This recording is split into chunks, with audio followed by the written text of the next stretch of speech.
Welcome back to another episode of John Art with JB. My name is James of James Beal Creations, and I'm here with you today doing a figure study of one of the works of the great Ken Kelly, who was a acolyte of Frank Frazetta's. Frank Frazetta is basically the godfather of modern fantasy art. And so what I'm doing is I'm going off of one of Ken Kelly's paintings. It's a Conan the Barbarian piece that he did some time ago. I'm going to guess during the 80s or 90s. And it's basically Conan brandishing a sword at a bad guy. And what I'm doing is I am going through and laying in my gesture lines, and I'm starting with the interior shape of the figure. You'll notice that I lay in an egg for the rib cage, and the line work that I'm using is basically light, sketchy line work. I'm going in with sort of a light, loose touch, avoiding the temptation to erase, and I'm just going in and trying to get the basic shape construction down. Really, I'm not concerning myself with musculature at this point. And I'm not even really concerning myself with contour or silhouette so much as I am with interior shape. Main things to consider when you're doing a sketch of this nature is you want to draw from the inside of the form out, and you want to try to see envision the figure as a series of different compound shapes that fit together in a naturalistic way. And what you want to do is try to decipher the shape language that's being used by the figure in the particular pose you're trying to draw that figure in. And you want to draw the different parts of the figure as different shapes that fit together nicely. And so what I'm doing here is I'm going in and laying in a center line, and then off of that center line I'm getting a trapezoid for my chest. Basically I'm going in and sort of massing in the shoulder there. On the bottom of the center line towards the bottom of where my torso is going to be, I've laid in a V shape for the hips. The other thing that you'll notice, even though my lines are loose and fairly sketchy, I'm keeping them more straight and angular and short, and drawing past the natural point where my corners would terminate. Really committing to the direction of the lines and trying to visualize the broad sweeping tilts that the groups of shapes are traveling in. In this case, he's sort of lurching his chest up towards the top left-hand corner of our field of vision. All of the shapes are kind of going from the bottom right towards the bottom left from the torso up, and I want to try to visualize that broad sweeping tilt, which I've conveyed in general by drawing in my center line. But then along the direction that my center line is traveling in, I want all of my shapes to kind of fall into place or exactly over that center line. So that's when I say you want to try to establish the general direction that the shapes of the body are traveling in, that's what I'm talking about, the broad sweeping tilts of the form. And you can see that drawing slowly from the inside out, what basically happens over time is a figure starts to emerge. And you can see with that leg, the edge of that bottom leg that I just laid in there, I drew past the point where the line turns along that contour edge of the outer edge of that leg. And I'm doing this to try to retain as much energy and life in the figure that I'm drawing on the page as possible. You can always refine later on and sort of take those edges back to where those corners naturally occur. The other thing you want to do is be cognizant of how tall the figure is. I know as I'm laying the head in here, when I drew this in, you'll see that I adjust the head a few times throughout the course of this demo. And that's basically because I started with the body and I'm going off of how big I drew the chest and how big my legs are.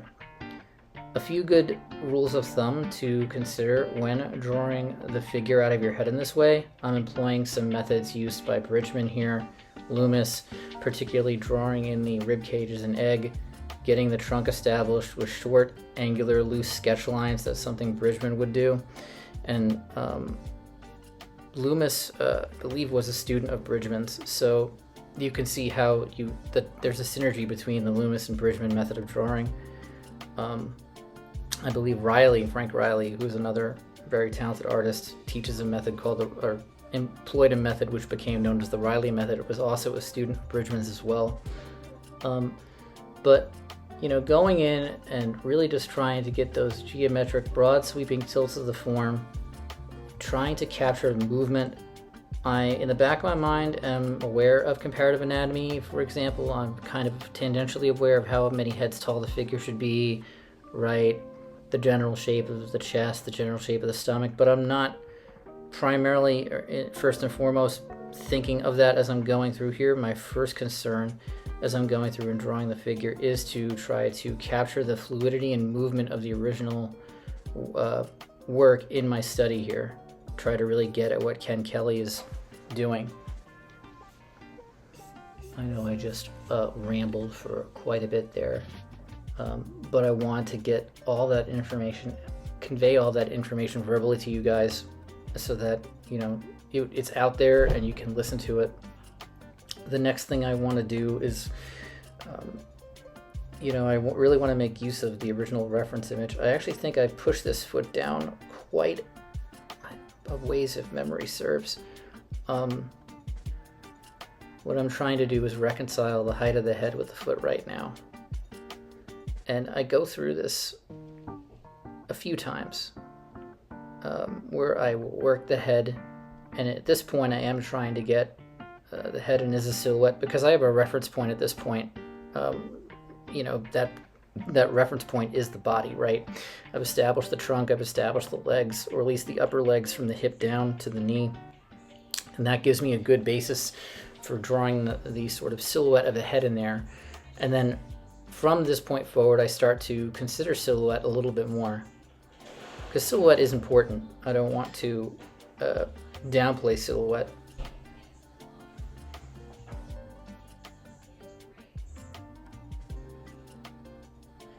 And you'll notice to try to get the illusion that he's walking or lurching forward, I'm trying to get that front leg to appear as load-bearing as possible.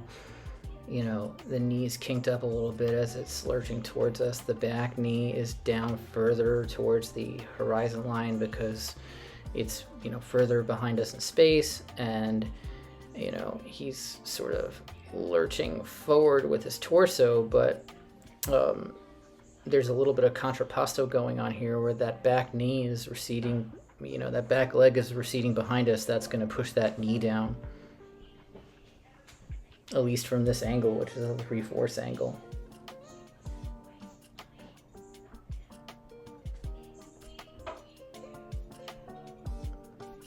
At this point, I'm just laying in the arms.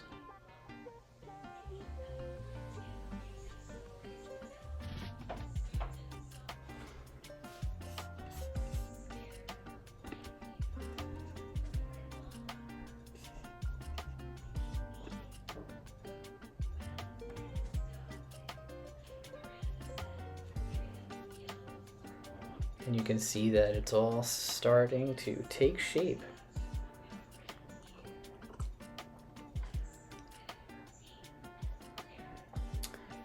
And the cool thing about doing these types of studies is, you get to see how difficult what these guys were doing for Zeta, Ken Kelly, the sort of how difficult it is to apply some of these drawing fundamentals in practice. They make it look so easy, these, legacy fantasy artists, but in reality it's way more difficult to try to pull off these sorts of drawing best practices in the way that they're doing in real life, than it is just from what you would necessarily think studying the theory of what they were doing. There's a difference between theory and application. Even doing lay-ins without intention, right, is way easier than trying to do something with intention. So, my advice would be to anybody who's trying to level up their figure drawing game, I would say draw with intention, be patient with the process, and understand that your drawings are going to go through a quote-unquote ugly phase, almost without fail, at some point during the creative process. Like even here, like I kind of consider this sort of the ugly phase of the drawing where I'm still kind of working out the main kinks, but I'm not stressing because I'm confident in where I know things will go if I trust the process and trust, the sort of efficacy of the drawing best practices that I'm employing, meaning, some of the drawing fundamental principles that Loomis would utilize, being, the shape language and structure of compound shapes, the sort of line work and line weights that Bridgman might employ, like angular loose sketch lines, right? And again, this goes for some of the things Riley did as well. Riley definitely was a little bit more on the drilled down side, I would say, than even Loomis. He had a much more sort of academic grounding, whereas Loomis was a little bit more, it's not intuitive, but pared down and relied on sort of basic universal shape language principles, whereas Riley relied more on, arbitrary shape relationships formed by the tilts that were unique to whatever pose he was trying to capture. Basically, the lines in the Riley method of figure drawing form rhythms. They form broad sweeping tilts in which all of the shapes travel, right? There's a directionality or a direction in which all the shapes of the form travel, and they travel along these lines or these tilts, right? And they're called Riley rhythms. And in Loomis, you get something similar, but it's a little bit more sort of, it's the difference between doing, using a preset brush, right, in Photoshop and customizing your own brush. Riley method would be more like, we're going to customize and make our own brush. Loomis method, it's more, hey, these are some preset brushes that are tried and true. You can use one of these and you'll be able to work it into whatever pose you're doing.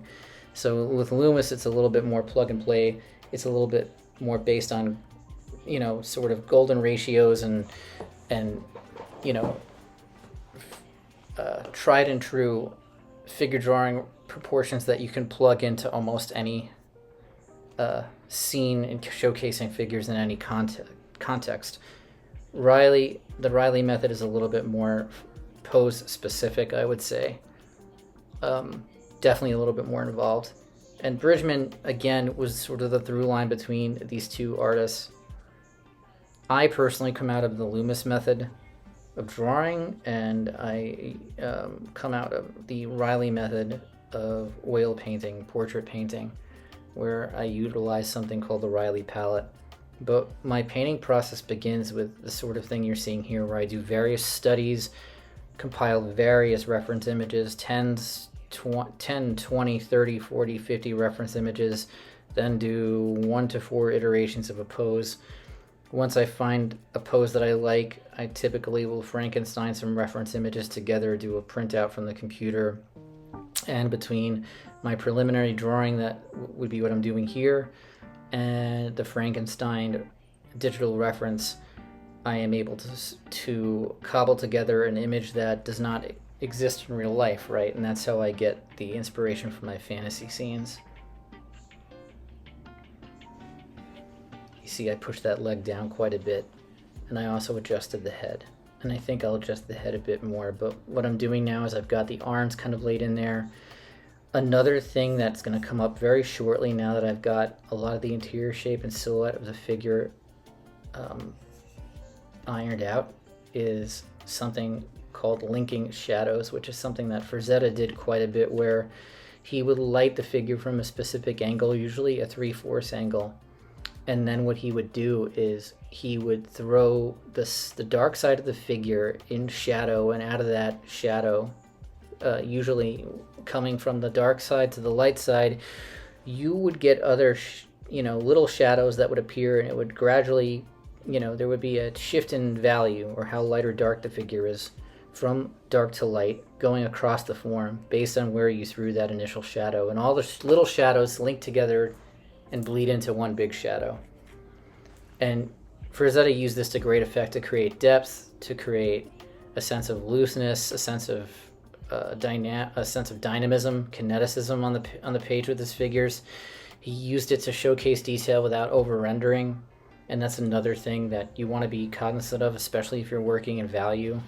You know, here we're kind of doing both. We're describing a lot with line because it's a pencil. But the nature of the medium, you're going to be starting out with a line. But I'm starting to transition over more to value now.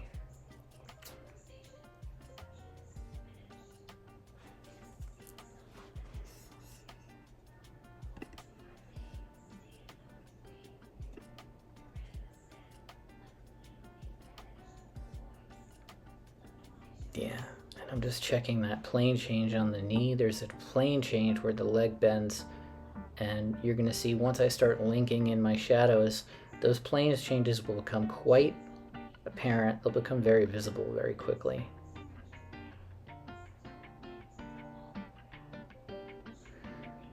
Just sort of getting the defining the different shape groups in the trunk. Trying to really give him sort of that, almost like a,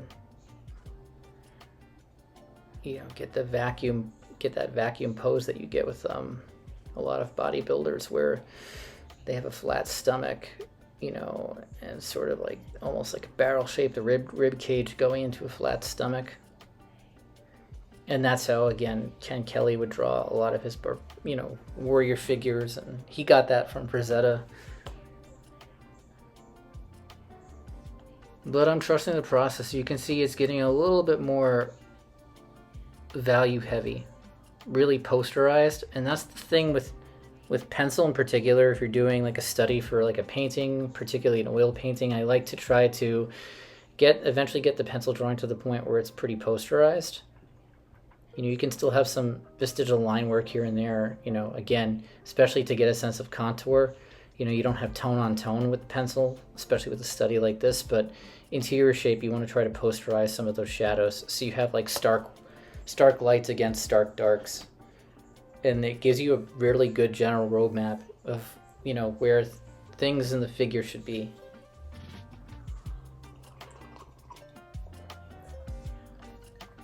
I'm really glad I was able to do a video of this nature. I know it's been almost a year since I did a long-term instructional video like this. It's been pretty crazy. I've been focusing on my playmat and print business. You know, I'm developing a line of fantasy art themed coffee products through my business, James Beal Creations, and I will post a link in the YouTube bio to the web store. I believe I may have already, but you guys can check that out. Link in the bio. I will post a link to the web store. I have a few playmats up already.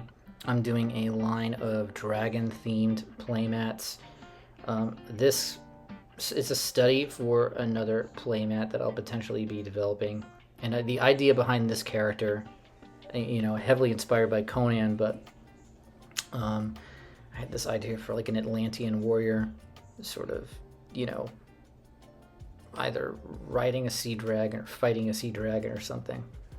So you'll see in a minute. I start to add in shadows, which I'm doing, and then a lot of the armor pieces are very, very kind of you know, loose and organic looking.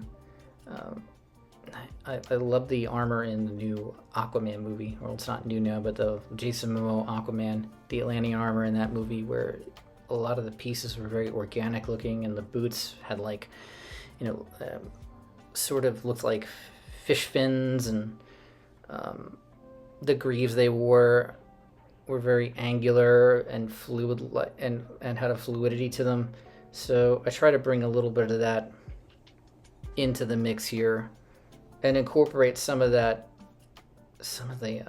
more sword and sorcery type callouts in the armor as well that you would see in a lot of Frazetta's figures. Like, he almost gives his barbarians an oriental, like a sort of like, he makes them look like they came out of a Genghis Khan, you know, a historical piece on Genghis Khan or something. Whereas particularly a lot of Conan, the way he drew Conan, he almost looked like he could have been a part of the Golden Horde. Just a really, really cool design sensibility. Because I think before Frazetta came onto Conan, really, you had guys they would draw Conan and make him almost look like Prince Valiant. He almost looks like, you know, like a pretty, like very pretty almost. And more of the lines of like a Buck Rogers or Flash Gordon type character, but Frazetta came on and really made Conan grizzled and edgy and gave him a weird scimitar and, like, you know, again, sort of almost like Mongolian like call outs to his armor and his accessories, in the sense that he had like a horned helmet and, you know, again, going back to the curved sword to the scimitar, and then just like the fur trousers and all these interesting elements. And then, of course, the sword, some of the swords that he would have, that he would design for the character, though, like I think particularly for the film, the production designer for that, you know, looked at, you know, European fantasy, specifically, I think, for the Atlantean sword in that movie. But there were a lot of cool ideas that, you know, have inspired my own imagination in those movies. And so I try to bring some of that into this figure. But the original figure is, I think, if you Google it, it's in the thumb too. You'll see it's a Ken Kelly fighting a, looks like a Ken Kelly drawing of Conan fighting what looks like Skeletor.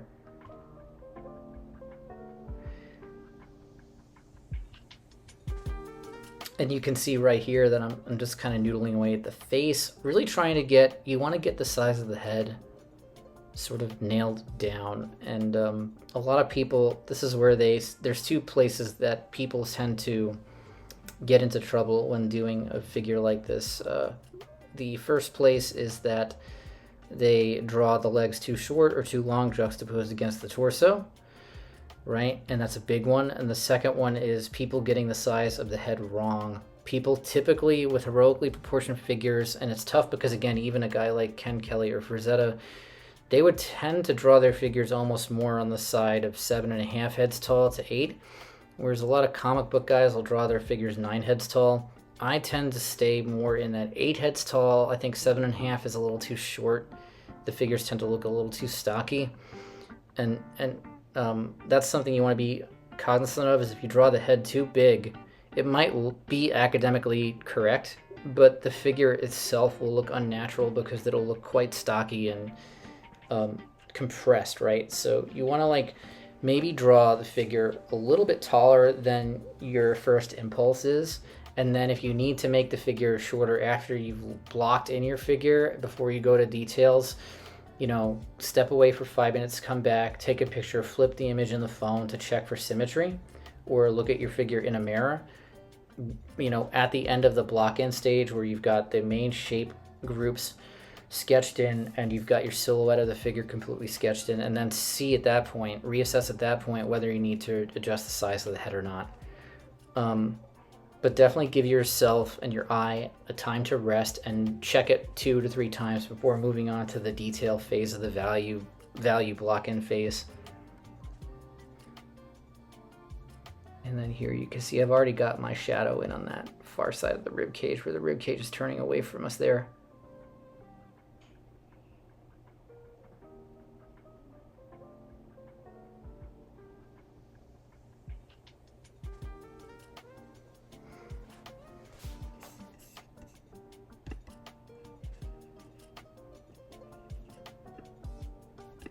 And we're just noodling along.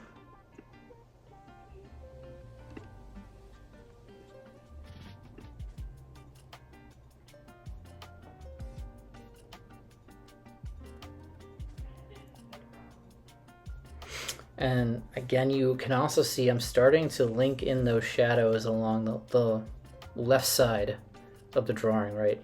Not not my left, or actually Conan's left, I should say.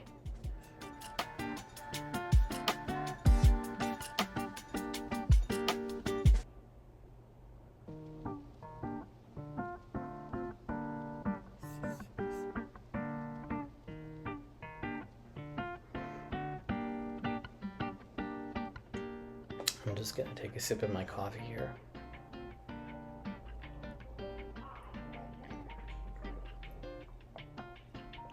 I am going to try and release content on this channel Going forward, I know this is Thursday, but going forward, every Tuesday at 7, release content on this channel, and then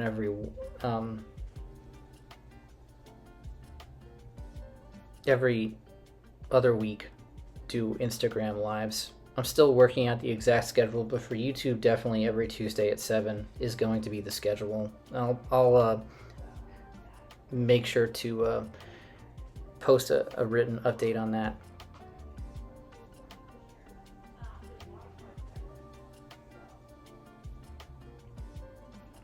I'm just adjusting the camera here to try to see what it looks like through the camera straight on with the edge of the paper perpendicular to the edge of the picture frame, right? So again, I can get a good read on the height because I'm actually drawing on a table that's slightly tilted up towards me but quite flat, because you can see I can rest my laptop on it. So that's the other thing you want to think about when you're trying to work out the anatomy here, is beware if your drafting table is too flat, right? I've been drawing pretty long time. I'm able to compensate for it, but if you're still really getting, your sea legs when it comes to drawing the figure out of your head, and you're trying to draw on a flat table, it's going to look skewed or unnatural, most likely, if you don't get up and hold the figure up straight on, right? And that's why when we oil paint, we typically paint on an easel that's perpendicular to the floor, right? Something that's vertical laying, so that we get a good sense of the proportions of the object that we're painting or drawing in with the paint. It's easy for the eye to skew things, to have a warped sense of depth perception when you're trying to draw a 3D object on a 2D surface, and that 2D surface is flat, unless you're craning your back directly over the paper, in which case you're going to have a major neck ache when you get older.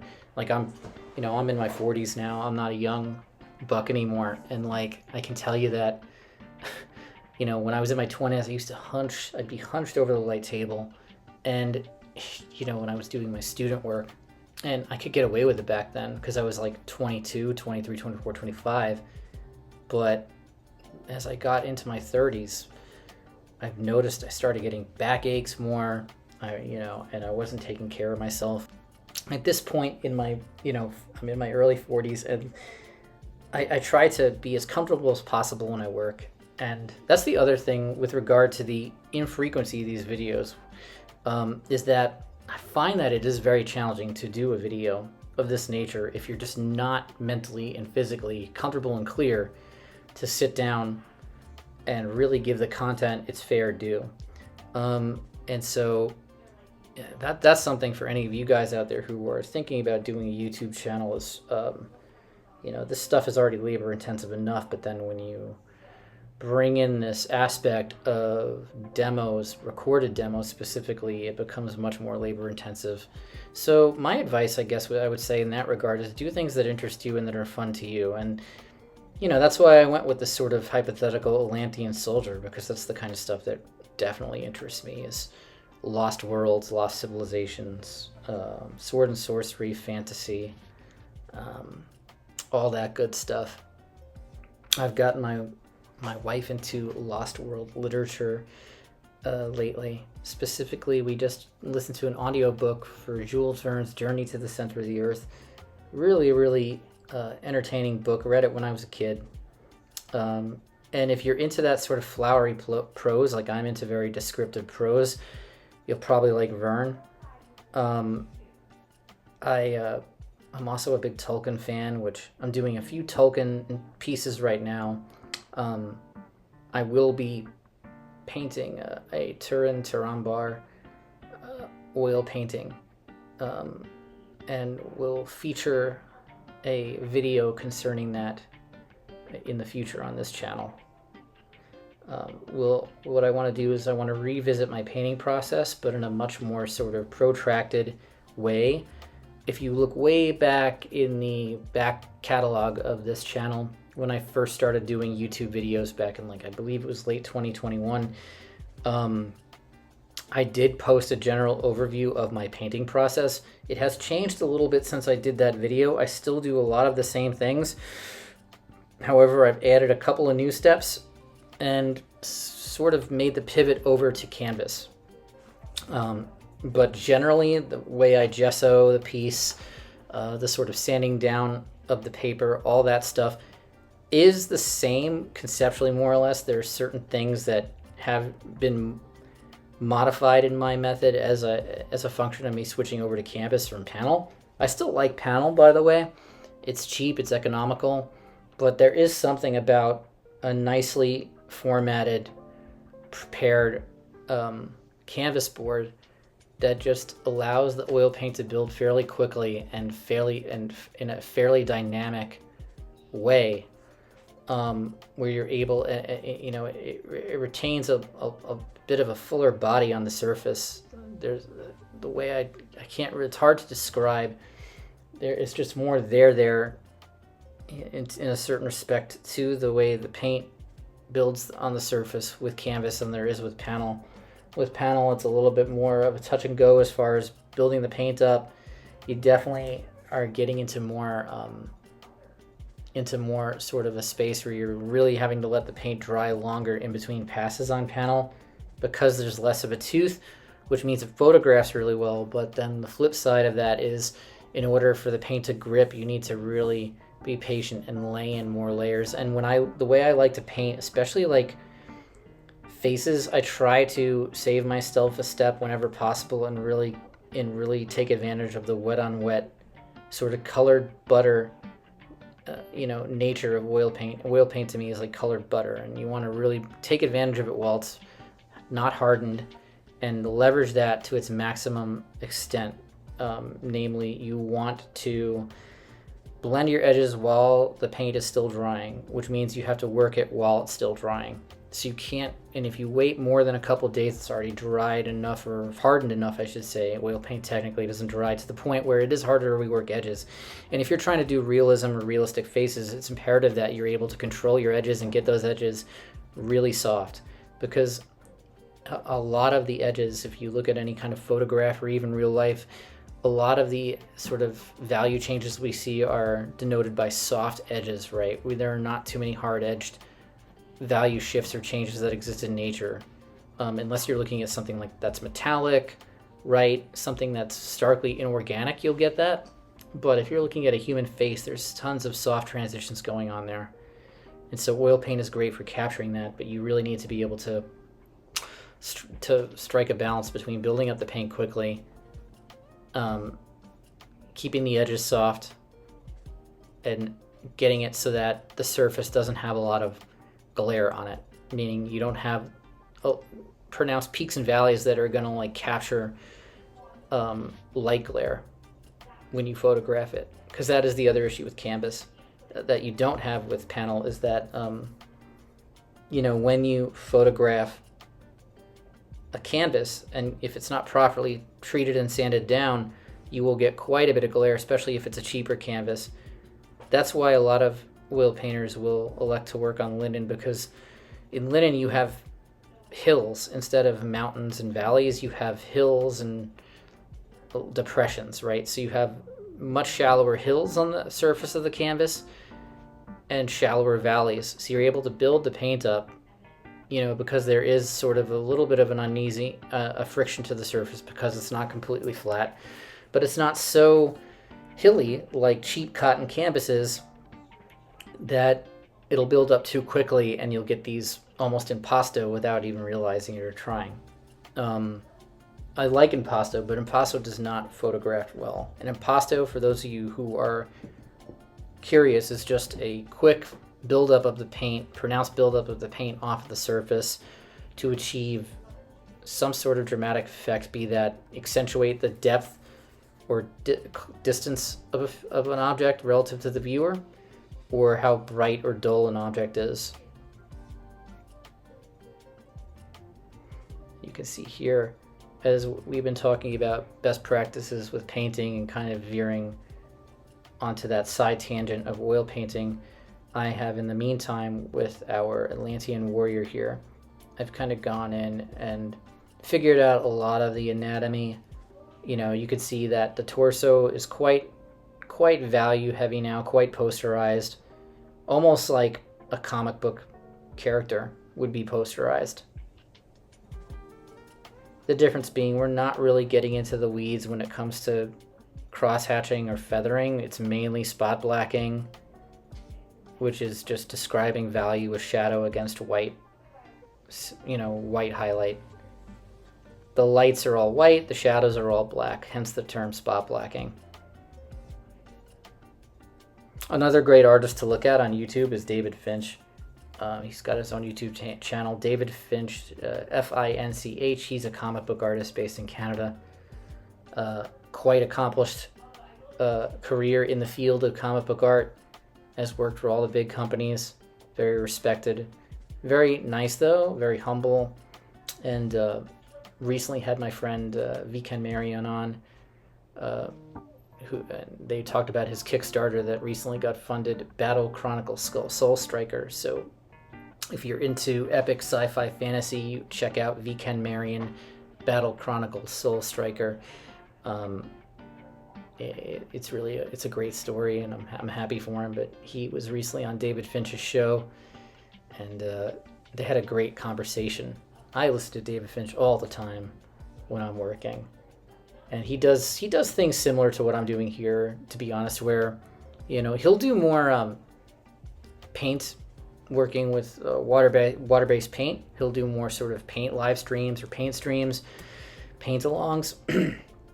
I'm more of an oil painter, and I paint large formats. So for me, I'm still working at how to do that logistically, because I have a small camera. I love my camera, but it's a small tripod right now. As you can tell, it's about a foot off the surface. I would have to rejigger my setup. Maybe even potentially get like a headset, like one of those coal miner hats with the light on it, and rig a camera to the coal miner hat or something. If anybody has any suggestions for like easel cams, right? Cams that would work well, filming a painting easel, drop those in the comments below. Tripods, cameras, anything. Because that's something I'm still trying to work out here.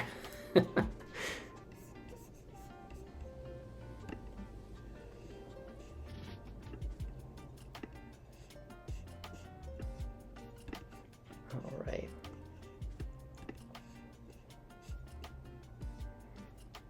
Now we're getting into the final leg of this demo. You can see I've, up to this point, taken my time. I've linked my shadows, the shadow under the eye, under the bridge of the nose, the upper lip, and the chin, all kind of, they form a compound shadow on our right, his left side of his face there. And then that shadow, I've also kind of brought that up into the helmet. I imagine the helmet's like a very dark sort of metal, like wrought iron or something, bronze, or not bronze, I mean some kind of dull, ancient looking metal. I gave him a little bit more of a medieval style shield. So I'm definitely deviating from the Ken Kelly drawing here.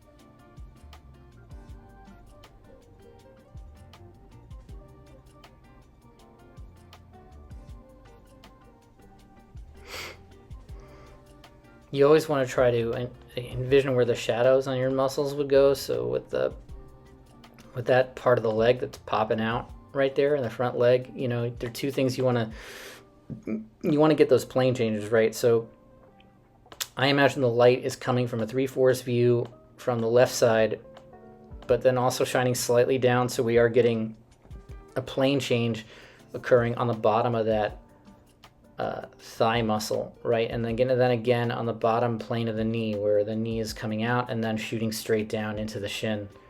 We're getting a plane change there. And then we're getting that entire back leg cast in shadow, right? And what I'm doing right now is getting something called a ghost line, so that, I have my initial construction lines that I can still see, and I'm going in now and just laying in that armor that I referenced earlier, that sort of fin-like armor. I think I throw it in right here. over the leg, and yep, getting that leg popping back. I'm also gonna at some point push that knee down.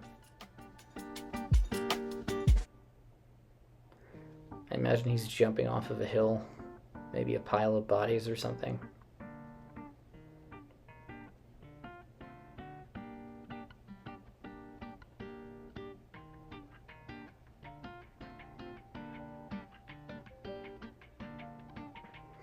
But you can see it's just a very effective way to imply detail without having to really draw that much detail.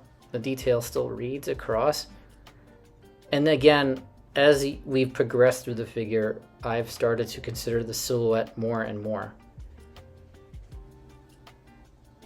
The silhouette is always in my back of my mind, but it's not something I'm necessarily stressing out about in the beginning of the process, right? The beginning of the process is ironing out the interior shapes, getting the shape language down, keeping the lines loose, sketchy, going in with a little bit of a lighter touch so I have the ability to erase without creating any unintentional smudges, the ability to compensate for tangents, which is unintended sort of shape relationships.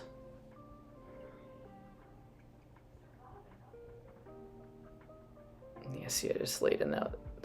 I love giving like that sort of, you know, fin-like look to the armor, to the leg armor there, to the boot.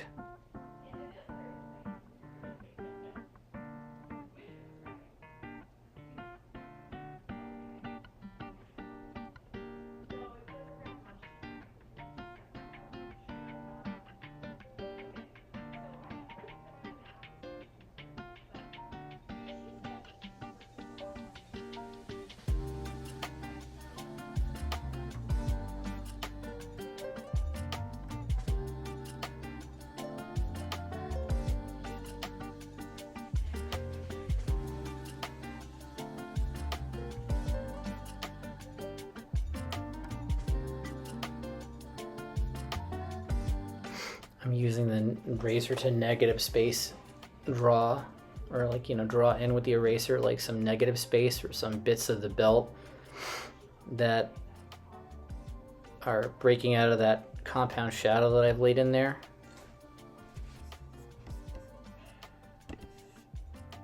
And we're getting to the end of the line here. We've only got about 30 seconds or so left. And I just wanted to take these last moments to thank everybody for stopping by, you know, supporting the channel. And I'll be doing more of these sort of instructional videos in the future, sort of just showcasing my process. And then I do have plans for a potential Patreon in the future as well, to get more in the nitty-gritty and really break down everything that you're seeing in these YouTube videos even further and really get into the nuts and bolts step by step into what I'm doing. You know, these videos I kind of touch in a general sense on best practices, but my Patreon, I really want to get into it 110% fully, you know, A to Z. So thank you, everybody, and I hope to see you all in the future. I'm just gonna let the rest of this video play out.